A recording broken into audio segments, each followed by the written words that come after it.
بسم اللہ الرحمن الرحیم الحمد للہ رب العالمین والصلاة والسلام علی سید المرسلین وعلی آلہ واصحابہ اجمعین۔ میرے بزرگوں اور پیارے بھائیوں، اللہ تعالیٰ آپ حضرات کی خدمات کو قبول فرماوے، پورے عالم میں حق اور ہدایت کے عام ہونے کا ذریعہ فرماوے۔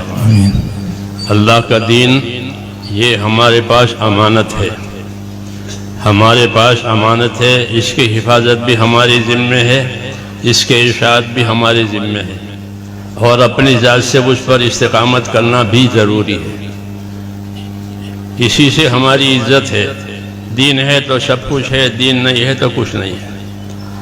اور دین میں بڑی چیز ایمان اور علم ہے، جیسا امام غزالی رحمۃ اللہ علیہ فرماتے ہیں کہ دو ہی چیزیں ہمارے پاس بڑی ہے جو اللہ کی طرف سے ہم کو ملی ہے، ایک ایمان ملا ہے اور ایک علم ملا ہے۔ ایمان یہ تو اللہ کے تعلق کا نام ہے کہ ایمان لایا، یعنی میں نے اپنا اللہ سے تعلق پیدا کر دیا، بندگی کا اور عبدیت کا، یہ ایمان ہوا۔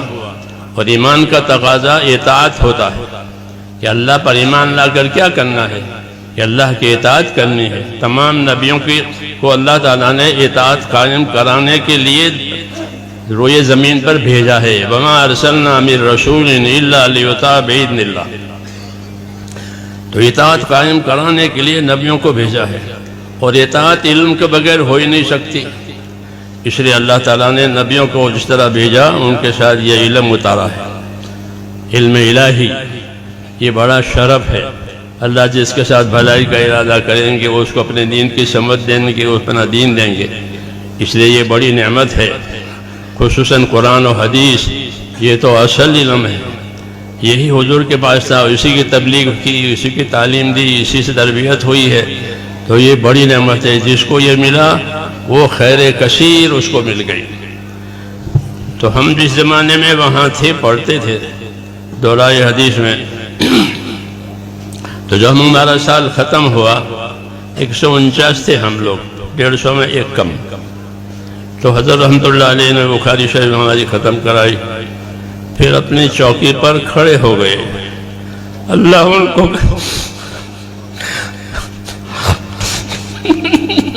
اللہ ان کو غریب رحمت کرے، اللہ ان کے درجات کو بلند فرمائے۔ ہم لوگوں کو اپنے چوکی پر کھڑے ہو کر کے بخاری شریف کی اور ترمذی شریف کی اجازت دی ہے کہ میں تم لوگوں کو اجازت دیتا ہوں۔ یہی ایک شرف اللہ نے ہم کو بھی دیا ہے۔ اس لیے جیسے میرے حضرت رحمۃ اللہ علیہ نے مجھ کو اجازت دی تھی بخاری شریف کی اور ترمذی شریف کی، تو ان پڑھنے والوں کو بھی میں اپنی طرف سے ایسی اجازت دیتا ہوں جس کی میری شیخ نے مجھے۔ اللہ تعالیٰ مجھے بھی قبول فرمائے، آپ کو بھی قبول فرمائے۔ علم کا مقصد کہ علم کیوں اترا ہے؟ علم تو اس لیے اترا ہے تاکہ اللہ سے اپنا تعلق صحیح کیا جائے۔ عقائد میں، اعمال میں، اخلاق میں، سب چیزوں میں علم رہبری کرتا ہے۔ اس لیے صحیح علم لینا ہے، اور سب سے پہلے اپنے آپ کو اپنے علم کے تابع کرنا ہے۔ جو اپنے علم کے تابع کرے گا وہ ہے عادل، عدول۔ اور عادل اسے کہتے ہیں کہ جو اپنے آپ کو اپنے علم کے تابع کرے، اور جو اپنے علم کے تابع اپنے آپ کو نہ کرے اس کو فاسق کہتے ہیں۔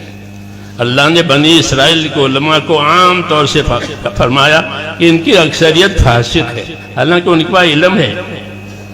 کیوں؟ کہ وہ اپنے علم کے تابع نہیں تھے، انہوں نے علم کو اپنے تابع کیا تھا، علم کو اپنے تابع کیا تھا۔ وہ تحریف بھی کرتے تھے، تاویل بھی کرتے تھے، جی ہاں۔ اس لیے ان کو کہا کہ ان کی اکثریت فاسق ہے۔ تو اپنے علم کے تابع نہ ہونے والا فاسق کہلاتا ہے، ہاں، اور اپنے علم کے تابع ہونے والا عادل کہلاتا ہے۔ صحابہ سارے کے سارے عادل ہیں کہ وہ اپنے علم و ایمان کے تابع ہیں، اور انہوں نے اپنے ایمان کو، اپنے علم، اپنے آپ کو ایسا تابع کیا کہ ان کو اللہ تعالیٰ کے نبی کی طرف سے سند ملی کہ اصحابی کا نجوم، کہ میرے صحابہ تو ستاروں کی طرح سے ہے۔ ستاروں میں روشنی بھی ہے، رفتار بھی ہے۔ ستاروں میں روشنی بھی ہوتی ہے، ان کی روشنی سے لوگ فائدہ اٹھاتے ہیں، اور ان کے اندر رفتار بھی ہے کہ ان کا نور کا تعدیہ ہوتا ہے۔ اسی طرح اس علم میں بھی دونوں باتیں ہیں کہ اپنے آپ کو اپنے علم کا تابع کرے. اگر اپنے علم کے تابع عالم نہیں کرے گا تو اپنی خواہش کے تابع ہوگا. یا تو ہدا یا ہوا، ان دونوں میں سے ایک کی تابعداری آدمی کا نفس قبول کرتا ہے. اگر ہوا کے تابع ہو گیا تو پھر وہ کام سے گیا. کہ سب سے زیادہ گمراہ وہ ہے جو ہوا اور خواہشات کی تابعداری کرے. اس کے مقابلے میں ہدا ہے، صحیح ایمان، صحیح عقائد، صحیح اعمال. هو الذي ارسل رسوله بالهدى ودين الحق، کہ اللہ نے اپنے نبی کو ہدا اور دین حق یعنی صحیح عقائد، صحیح اعمال کے ساتھ بھیجا ہے. تو ہم اس کا اتباع کریں گے، اس کی ہمیں ہدایت ہے. یہی وہ علم ہے جو نبی کریم صلی اللہ علیہ وسلم کی طرف سے ملا ہے. اور ایک تو ہمیں اپنے علم پر استقامت پیدا کرنی ہے. یہ سب سے پہلا تقاضا ہے کہ ہر عالم اپنے آپ کو اپنے علم کا تابع کرے. ہاں یہ تقاضا ہے. فاستقم کما امرت ومن تاب معک. آپ کو حکم دیا جا رہا ہے کہ اے نبی، جو بات آپ پر آ رہی ہے اپنے آپ کو استقامت کے ساتھ اس پر رہیں، اور جو آپ پر ایمان لائیں وہ بھی استقامت کے ساتھ رہیں. تو ہمارے علم نے ہم کو استقامت کی دعوت دی ہے. اللہ نے کہ اپنے علم پر استقامت کے ساتھ رہو. دوسری ذمہ داری کہ علم کو اللہ نے ایک مشترک سرمایہ بنا کر کے اتارا ہے کہ اس میں سب کا حصہ ہے. جیسے بارش کے پانی میں سب کی روزی ہے. حضور صلی اللہ علیہ وسلم اپنے علم کی مثال بارش کے پانی سے دیتے تھے. مثل ما بعثنی اللہ من العلم والہدى کمثل غیث الی آخر حدیث، کہ جو علم و ہدایت دے کر پروردگار نے مجھ کو بھیجا ہے وہ ایسا ہے جیسا کہ آنے والی بارش. تو بارش میں سب کا رزق ہے، بارش میں سب کی حیات کا سامان ہے.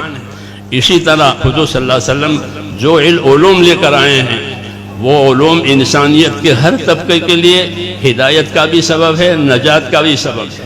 حاکموں کا طبقہ، تاجروں کا طبقہ، زراعت کرنے والوں کا طبقہ، ملازمین کا طبقہ، یہ معیشت کے 4 طبقے ہوتے ہیں ہر زمانے میں.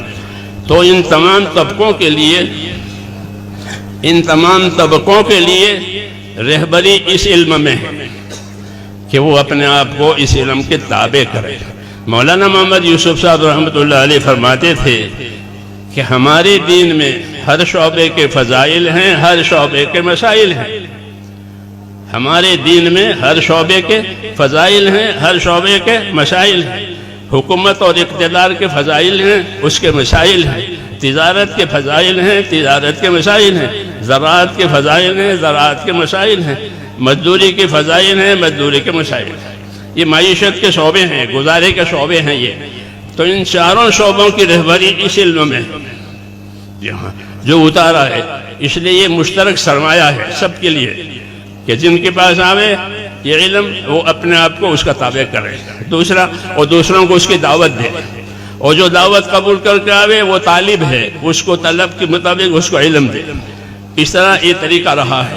اور اسی طرح یہ علم چلتا ہوا اللہ تعالیٰ نے ہم تک پہنچایا ہے. اللہ تعالیٰ آپ حضرات کے مسائل کو قبول فرماوے اور ہم سب کو اس علم کے ذریعے سے اپنے مقبول بندوں میں داخل فرماوے. جی ہاں، اور ہم سب کا انجام بخیر فرماوے. اللہ تعالیٰ آپ حضرات کی خدمتوں کو قبول فرماوے. جزاکم اللہ تعالی.